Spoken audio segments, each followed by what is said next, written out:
Tapi niatnya pada waktu itu bagaimana orang-orang, terutama orang-orang Bali, terus bisa berkesenian di tempat lain yang sudah lama mereka karena tidak bergaul sesama orang mereka kadang-kadang itu rindu dengan keseniannya itu. Terus setelah itu kita berpikir anak-anak itu yang lahir di Jakarta pengen kita perkenalkan kesenian.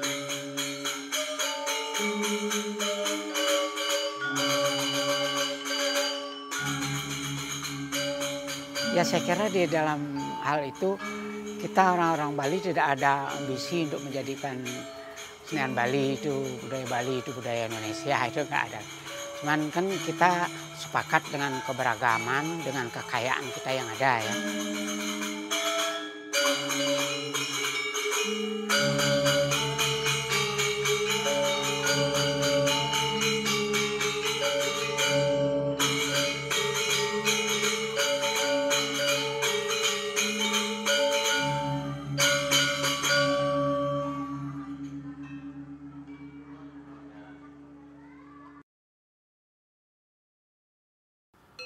Om mati sudayamam swaha.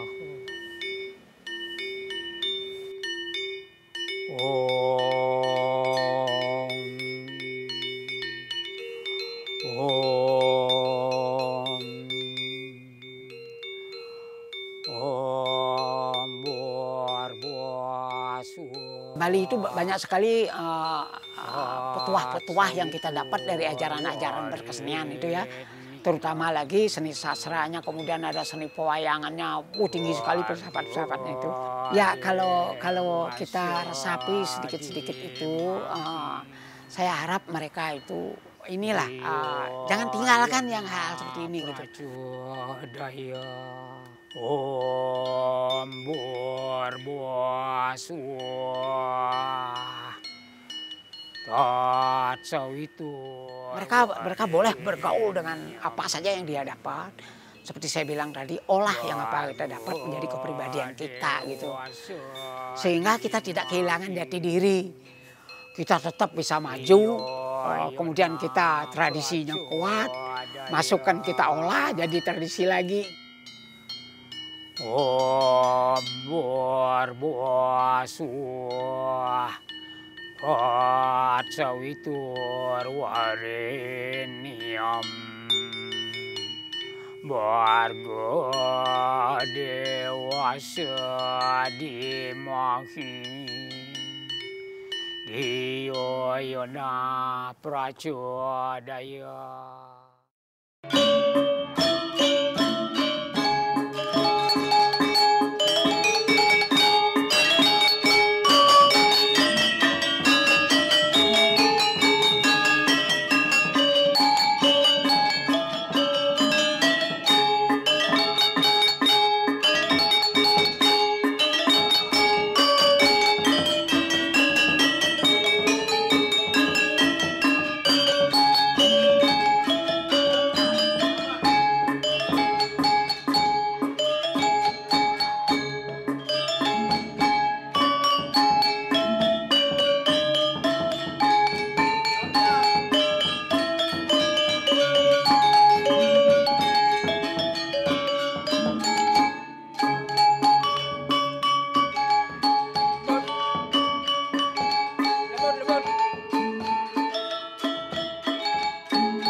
Mungkin di Jakarta itu tantangannya lebih berat karena lingkungannya ya. Kalau di Bali kan kita nengok kanan nengok kiri sudah puro, sudah kegiatan kesenian di Banjar-Banjar penuh ya. Di Jakarta ini kan ya kita baru mulai tahun 70-an sekian itu baru mulai ada puro sebagian, kemudian ada kegiatan-kegiatan orang Bali gitu yang melibatkan kesenian. Nah, terus tahun 70-an itu juga kita mulai buka kegiatan-kegiatan kesenian di berbagai macam wilayah ya. Artinya bukan hanya untuk menangkal bukan untuk meneruskan, bukan hanya itu ya, meneruskan kesenian, bukan menangkal supaya nggak mati ya. Kita sama semua pukul, ya itu sama semua pukulnya, kamu tinggal pindah tempatnya aja, pindah tempatnya aja. Pada akhirnya kita manfaatkan sekalian untuk pemeliharaan kesenian itu sendiri kan ya. Kemudian buat mereka juga, mereka dapat pengalaman, terus selanjutnya juga kita menjadi benteng untuk kesenian itu bisa tetap hidup. Coba lagi kamu agak dikit lagi. Nah ini bagus nih, kamu bagus banget ini. Dibiasakan segitu ya, jangan sampai ke depan gitu, jangan juga terlalu ke belakang. Ya memang gini, awal-awalnya sempat itu dicurigain orang, kok tari Bali anak saya diajarin tari Bali yang ada sembayang-sembayangnya gitu, terutama yang bukan orang Bali kan.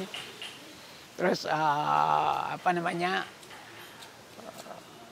kedua ya itulah ada juga sebagian orang ngapain belajar kesenian Bali, Hindu gitu ya.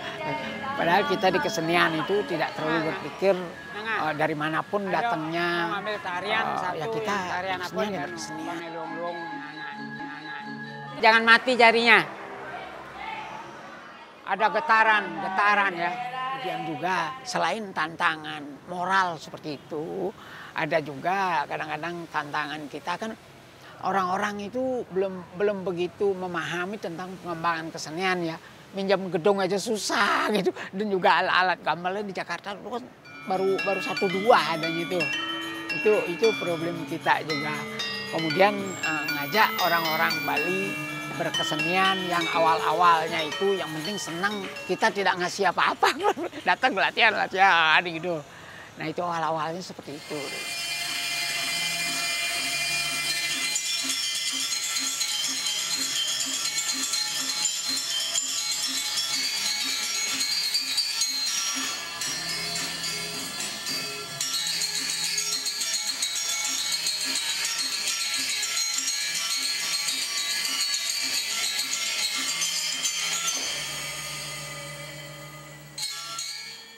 Kalau menurut saya generasi untuk saat ini khususnya di Jakarta itu dia belum bisa menyontoh generasi yang benar-benar ada di Bali.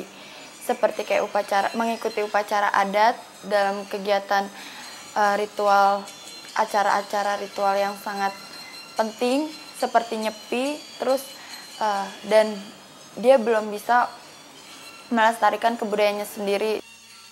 Sebenarnya kalau menurut saya mereka sudah terkontaminasi dengan kebudayaan lain seperti kayak tarian-tarian modern dance, dan itu bisa mempengaruhi karena ada tarian modern dance itu mereka akan melupakan kebudayaannya sendiri, maka mereka lebih mementingkan tarian modern dance dibandingkan dengan nari daerahnya dia sendiri.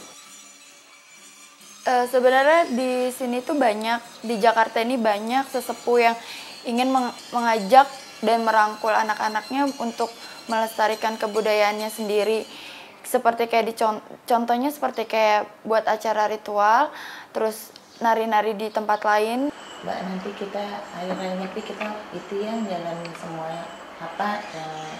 yang dilarang pada saat hari raya Nyepi ya. Contohnya amati lelanguan, amati geni, amati karya, amati lelungaan gitu. Kita nggak boleh keluar rumah, kita harus ada di rumah, nggak boleh menyalakan lampu, nggak boleh melakukan kegiatan apapun, tidak boleh nonton, kita harus berpuasa, ya kan Pak? Kita ini dalam rangka menyambut hari Nyepi, Ayu, Mama dan saudara semuanya harus kamu melaksanakan satu teratur penyepian. Ya, satu, tidak boleh bepergian. Kedua, tidak boleh bekerja. Tidak boleh bekerja dan menyepikan diri selama 1 kali 24 jam. Tidak boleh makan. Tidak harus dan berpuasa. Tidak boleh bepergian. Dan bicarakan etika dan budi pekerti. Dan saya kamu beritahu sebagai anak, ya, harus berpikir yang baik, berbuat yang baik, berkata yang baik. Kalau menurut saya, setelah saya belajar dan mengetahui semua tarian Bali maupun tarian daerah lain, saya mengetahui bahwa nilai kebudayaan itu sangat penting bagi kehidupan kita. Karena tanpa adanya budaya, negara kita itu tidak bisa maju. Dan setelah saya mempelajari semuanya tentang tarian Bali, kita hitung-hitung ya kita bisa berolahraga, terus kita bisa mengabdi juga kepada Tuhan. Karena tarian Bali itu ada tarian yang bisa mengabdi oleh Tuhan dan para dewa.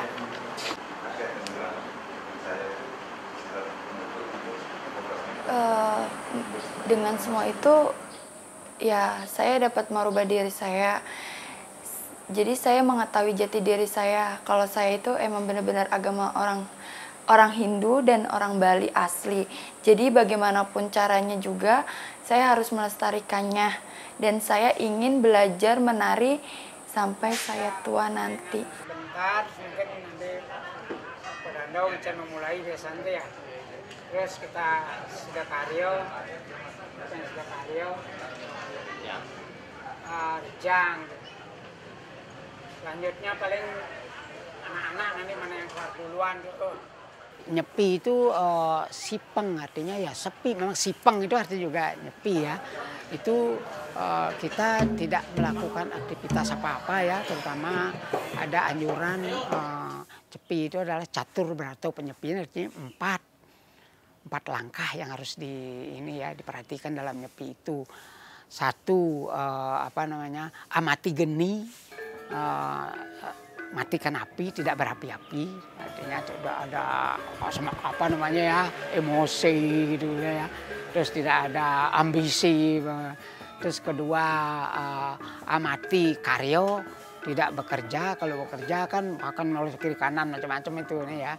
Terus ketiga amati lelanguan, tidak menikmati hiburan.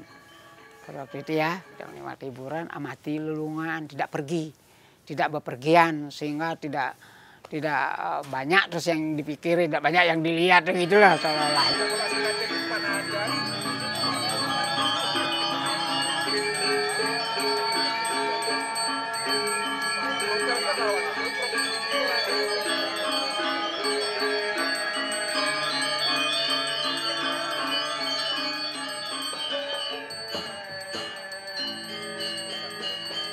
Pada intinya itu pengendalian diri. Nah dalam pengendalian ini ya kalau di Bali secara visual itu jadi betul-betul istirahat, rest gitu ya. Baik alam semesta, begitu juga manusianya betul-betul istirahat gitu ya. Mungkin secara polusi juga itu mengurangi polusi, itu bukan main itu kan ya. Kemudian juga tidak ada aktivitas perminyakan, nggak ada listrik banyak kan dia. Terus juga yang lain-lainnya juga betul-betul istirahat ya. Saya kira mungkin perlu memang itu ya.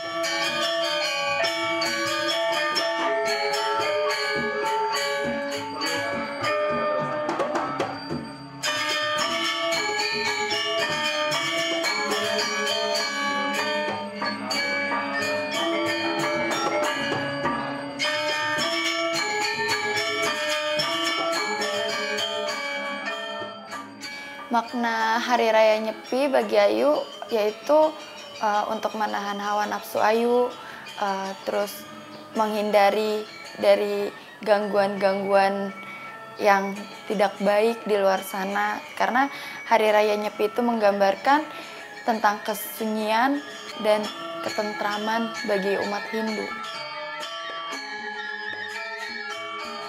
Kalau di Jakarta ini banyak yang melanggar. Kan kalau di Bali itu tidak boleh menyalakan, semuanya kan dimatikan, otomatis dia tidak bisa menonton TV. Tapi di sini banyak yang masih menonton TV, memainkan handphone, bahkan dia menelpon teman-temannya ataupun dia SMS lagi nanya lagi ngapain kayak gitu, puasa apa enggak, pasti ada yang kayak gitu teman Ayu.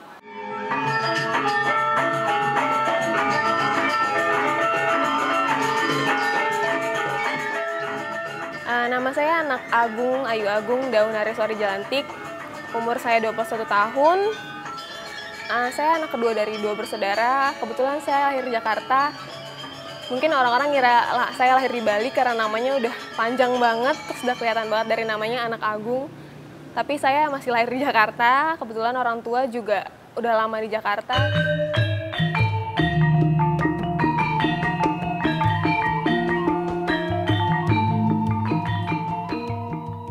Kalau di rumah sih biasanya, kalau dari setiap tahun ke tahun sih kendalanya sama ya, karena kan namanya juga lingkungan rumah kan nggak bisa untuk nyetop tetangga-tetangga untuk misalnya berisik gitu ya kan. Kadang-kadang kalau sore gitu masih ada anak kecil di lingkungan gitu ya, nggak bisa di stop untuk main gitu. Kadang-kadang ya rada kayak aduh berisik ya gitu, tapi ya udahlah, namanya juga bukan di Bali gitu kan, nggak semua orang juga mengerti mesti ngapain kayak gitu-gitu aja sih, paling cuman yang berisik sedikit aja. Kalau misalnya semua orang ngerti ya makna nyepi, pasti mereka sebenarnya sih kalau makna nyepi itu sederhana banget ya, maksudnya kita ngendaliin diri kita untuk bisa berkomunikasi dengan diri sendiri dan tentunya dengan Tuhan ya, karena kalau misalnya orang ngerti makna nyepi, setidaknya orang tuh bisa ngendaliin dirinya untuk tidak ngelakuin hal-hal yang nggak baik.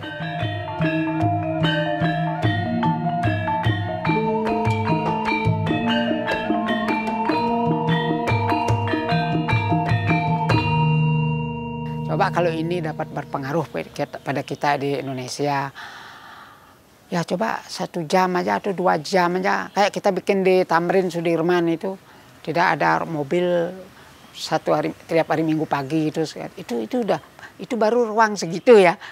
Itu sebali itu ada se-Jakarta aja itu kan bukan main itu ya. Nah artinya segi positif itu yang kita ambil. Mungkin orang mengerti kan, dari orang yang bergerak dibilang perekonomian dan lain-lainnya nganggap ekonomi itu mandang sehari itu bukan main, itu kerugian gitu ya. Ada. Justru kita sekarang kan ngadepin itu sebetulnya yang keras ya, karena kita nganggap juga zaman ini zaman Kali Yuga gitu. Jadi berbagai permasalahan akan banyak muncul itu. Nah kita sendiri kan udah ngadapin juga sekarang karena tidak mampu mengendalikan diri, timbullah perkelahian pelajar, kemudian ada teroris lah, kemudian ada juga perkelahian antar etnis, perkelahian agama. Mungkin ini kekurangan kita mungkin ya untuk mampu mengendalikan diri itu. Nah kalau masalah pengendalian ini kita tonjolkan atau sehari-hari kita dengungkan mungkin ya, ya mudah-mudahan lebih baik gitu. Ya kalau kita orang Bali memang di pura-pura pun juga selalu kita begitu kan, selalu ayo kita si A ini teman, si B ini teman, gitu.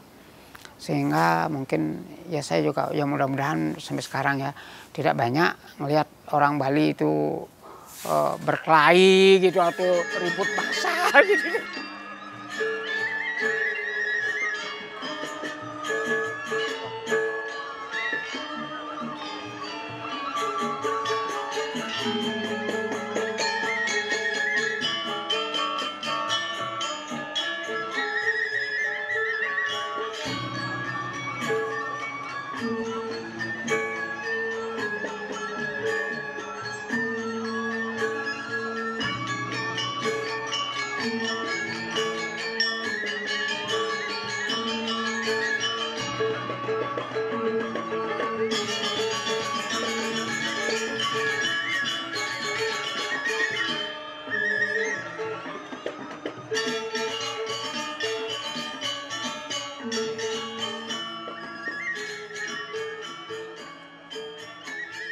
Khususnya Bali ya, kalau misalnya saya ngelihat, kalau misalnya dari lingkungan saya sendiri aja ya, misalnya di Pura Bekasi gitu, masih banyak sih anak muda yang peduli gitu ya. Mungkin khususnya nggak mungkin ngambil kebudayaannya, misalnya ikut menari atau bermain gamelan. Mereka kan di sini ada yang namanya perkumpulan pemuda-pemudi. Mereka bisa salurin mungkin nggak ada bakat untuk gamelan atau menari, tapi mereka bantu. Misalnya kan kita misalnya ada hari Minggu ada kerja bakti bersama orang tuanya, terus membersihkan pura, kayak gitu-gitu mungkin salah satu bentuk generasi muda untuk istilahnya mengingat-ingat bentuk lain dari sebuah tradisi gitu. Menurut saya masih kuat sih ya gitu. Cuman mungkin caranya rada beda kayak gitu.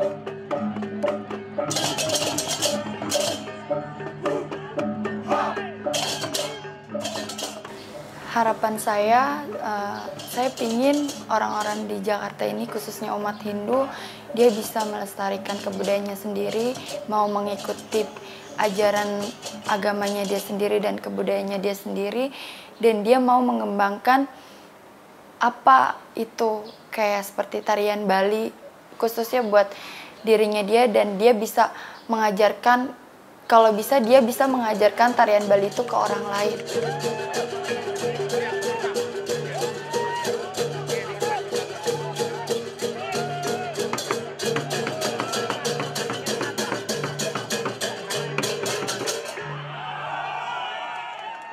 Bukan hanya Bali ya, semua kesenian kita seperti itu. Memang sekarang posisinya lagi ini juga ya, rawan juga untuk seni budaya kita di Nusantara ini. Makanya bagaimana caranya membuat bangga generasi muda kita seluruh Indonesia berkesenian tradisi.